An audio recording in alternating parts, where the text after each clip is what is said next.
is up, guys? Welcome back to another video of building the Z.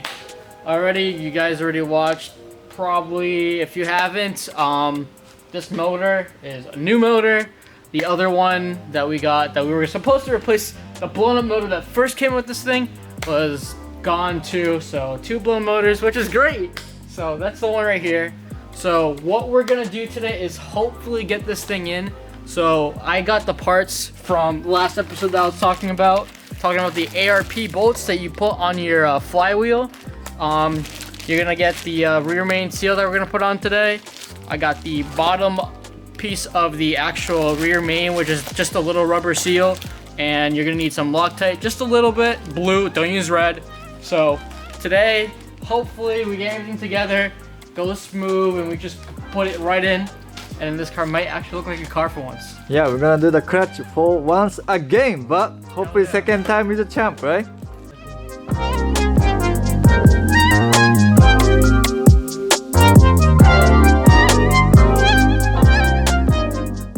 Alright, so we just got the rear main, super easy. This guy says it took us like an hour and a half. But we're gonna go ahead. If you guys ever want to change that, drop the bottom pan. Drop the bottom pan. That's what we did originally on this motor. But we didn't want to, and if you open up the motor, it apparently avoids the warranty. So I want to have that warranty for, you know, a while. So we're gonna put this flywheel on. You're supposed to torque it down to 65 foot-pounds. But yeah, the rear main seal, if you're just sliding it in, prepare to have like a lot of like trial and error, because it took 2 people an hour and a half. But if you're good at it and you can use multiple fingers at once with a hammer and maybe like a flathead, you might be golden. You could do it in like maybe 20 minutes. But yeah, so we re-RTV'd it, and we literally RTV'd the entire like seal, like the outside, like 2 times with Toyota RTV, and like squished it in there too. So hopefully it doesn't leak, because it took so long to put on. But we're gonna go ahead and put this flywheel on, torque it down, let's put the clutch, and then we're gonna make this transmission together. And we have the ARP bolts that I ordered for this flywheel. The normal ones are what are they, like Torx, right? Yeah. OEM is torque. T55. T55 Torx. Honestly, don't even try. Just get these. These are so much better. These don't even strip out compared to the torque ones. 65 foot-pounds, and one. If you strip one, that bolt's literally gone. So get these. These are great. Just put, you know, blue Loctite on it. They give you a little bit of assembly lubricant. So just put a little bit of that, a little bit of this. Put it in there, and you should be good to go for this. And then none of these bolts should become loose.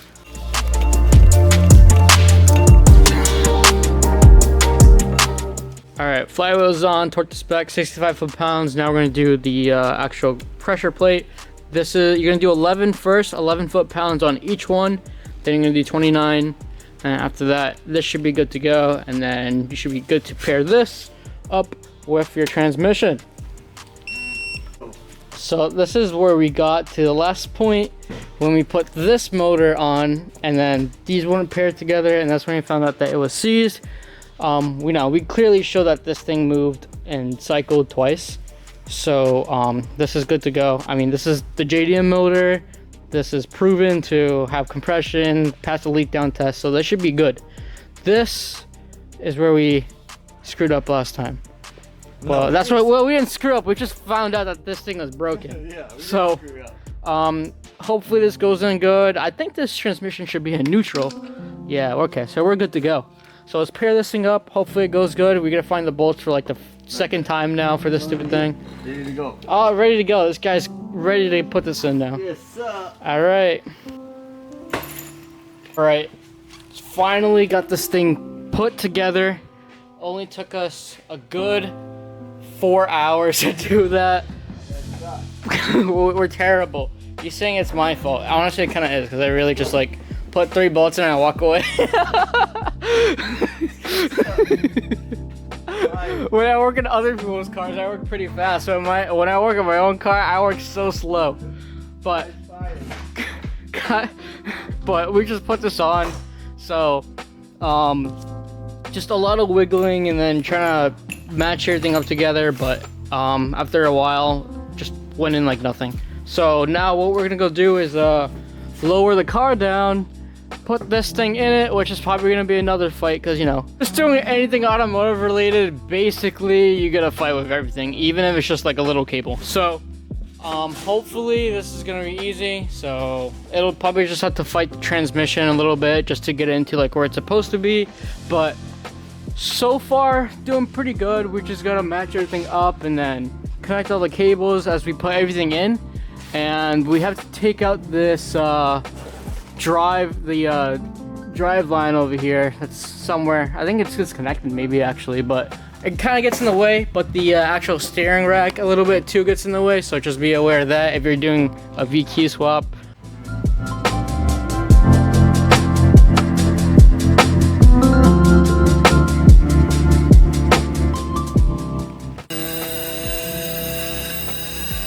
Alright, now the car is on the ground kind of, but giving us a little bit of space. But I'm just gonna take off the hood and go ahead and put in the motor. I mean, it's usually, it takes time because you gotta wiggle it back and forth and whatnot, especially with the transmission. It makes it a little harder, but it's easier if it just all goes in at once. I mean, just us putting the transmission outside of the actual car, it took so long. We're professionals, so it took us 3 hours. But gonna do that. Don't know how long it's gonna take. It might just take the rest of this day, but hopefully it goes by really, really fast. So let's get to it. I was taking off the front radiator support because I keep smacking to things over here. I love to spend more money. Hell yeah. Actually, hell no. Yeah, it's just gonna be a little bit of a process, so you know, slowly kind of moving this thing around and whatnot. Hopefully tonight it comes in easy. It just takes so much time trying to maneuver it, especially trying to get the motor mounts actually inside the hole is pretty challenging usually. So Updates, the engine's about to go in. Mike is up over there mounting up the transmission.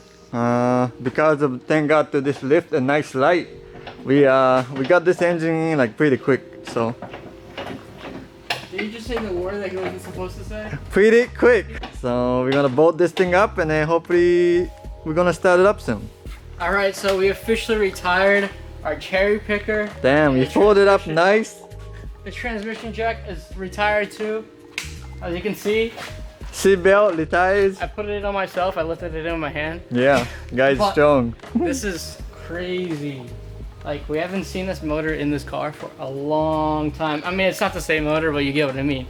A motor in the car. So this is the one that was supposed to go in there, and we found out it was junk, full of peanuts. Yeah. Welcome to car life for you. Yeah, you know, you somehow have to waste an extra grand to get your hope and dreams. And I'll be honest with you, the money sucks, don't get me wrong, Yeah, but the effort does sucks too, no? Yeah, but I mean, when you get there, you're like, whoa, I did that. Right. So Well, at least we got the engine in pretty good thanks to lift again and the light, so we can see finally.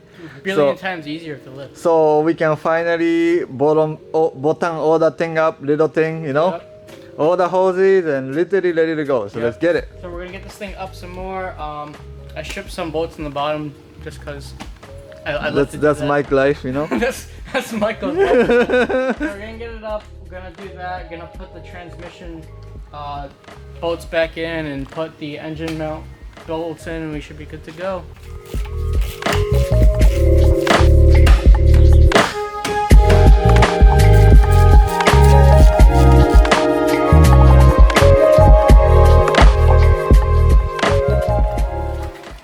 Alright, car looks very different from the last time we kind of shot. We've just kind of been recording here and there, but got literally almost this entire car together in probably what, 5 hours, 4 hours. Crazy, like literally motor in and then putting everything together. Like, this car is almost ready to go. Just need to do some fluid changes. Apparently, I guess I thought it was 2.8 quarts for the transmission. I got 3 quarts. Apparently it's not coming out the fill hole, so I'm gonna need some more. It's not at an angle as you can see, so, but gonna buy one more quart of that, and then fill up the transmission tomorrow, close it off, and then we're gonna just basically fill the radiator up and just do a couple more things with the actual shifter itself in the inside because it's still not completely together, and then, you know, listen to this thing start up. There should still be gas in this thing, hopefully. We just gotta plug the battery and everything like that, and it should be all set. All right, guys, we're about to start the Z very soon. We just started putting on the pipes over here just so we can connect the L2 sensors. Honestly, we're literally just gonna leave this one on. This is loose. The other one's over here somewhere behind that box.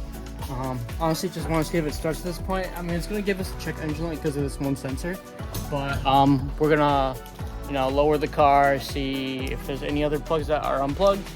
Apart from these ones up front, this isn't really too much of an issue. Right up over here, there's another one up there, a bit like this one right here.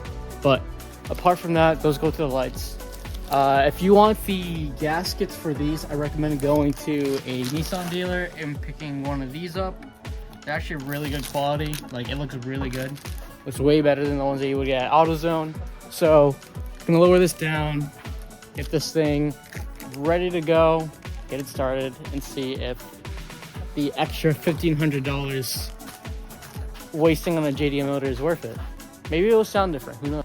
All right, so now we basically just gonna put water in it, and I just gotta check the linkage inside really fast, and I think it should be good to go. Right over here. Oh, you getting the battery all set? I was about to say that. He says it's all set.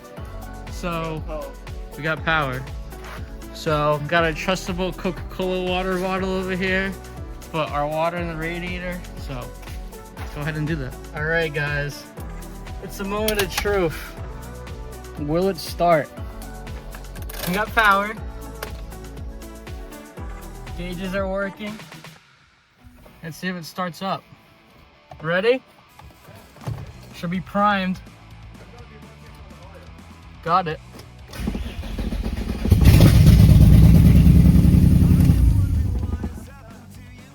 Hell yeah! Hell yeah, baby! We did something. Sounds like ass, but we did something. Yeah, hell yeah, man. Good stuff. Hell yeah. Only took 3 months. Only took 3 months. Exactly. But now we know it actually starts. Yeah. Now we know this shit can actually drive out of here with its own power. Yeah. Seriously, that's good. Good start, you know? Like, I mean... So, conclusion time. Will JDM 350Z engine will work on USDM? Answer is? Yes. Yes, it does. And Very well too, actually. It wasn't really hard. Only thing we really had to do was change the O2 sensor because JDM uses completely different stuff. Other than that, you use your ECU from your USDM car. Obviously, on right-hand drive, right? So the wire go that way usually on the JDM car. So you need you want to use USDM wire anyway because it doesn't work for you. So make sure you use USDM ECU, USDM harness, and then engine itself sounds like it works. So sounds good. I mean, sounds like a tractor. Sounds bad because there's nothing got no on there. exhaust. So But this guy got homework to do on the exhaust pipe, or you already put? Oh, it's that thing. it's in the corner over here. We still haven't fixed it. Yeah, so we gotta fix that. We gotta weld that thing up or buy a new one. Put the pipe back. Now we use new hardware, and we are good to go. Yeah.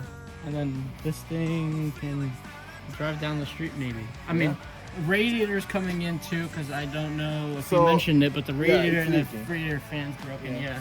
So it's leaking. That's to be expected. Yeah.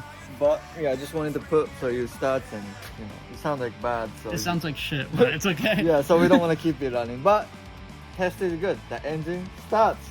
That's good. Hell yeah. Only took 3 months, but it's done. So we just gotta put it together, and then now we can actually tighten everything. Now that we yeah, now we know that it can start. So yeah, it starts. But we're gonna have to leave this front off for a little bit just because we gotta wait till around about-ish Friday. Today's what, Tuesday, so all the parts should be in for this thing so then we can put it all together. So whole point of this G is for, you know, we are end of the season. I'm pretty much done with drifting this year. We want to drift this car and we want to see, you know, what we can do with actually completely stock car. You know, this is, you know, on the winter we want to do some kind of build, right? But before, I want to show you guys with stock angle. We got all stock angle, stock coilover, stock drift, stock everything. Can the car, how much can the car drift comfortably? Obviously, we know the car will drift, but you know, is it to an extent, right? Yeah. For some people, doing a fast gear, doing a donut is drifting. But we are talking actual drifting in the course. Yeah, It's not gonna be a road course, it's gonna be a skid pad, but you know, how much can we do? So we are going to find out. Now on this Friday, Mike can finally buy a ticket. Hell yeah! You know it's gonna be a good one. It only took like what? Anyways, guys, if you like enjoyed watching this thing kind of come apart and come back together and finally start, just give us a like, share the video, subscribe. But hopefully next time when we record on this thing, it'll be put together completely and this thing will be ready to go, ready to drift. But yeah, I appreciate it and we'll see you next time. Always tell you what to do. Can't keep up with all the bullshit they're throwing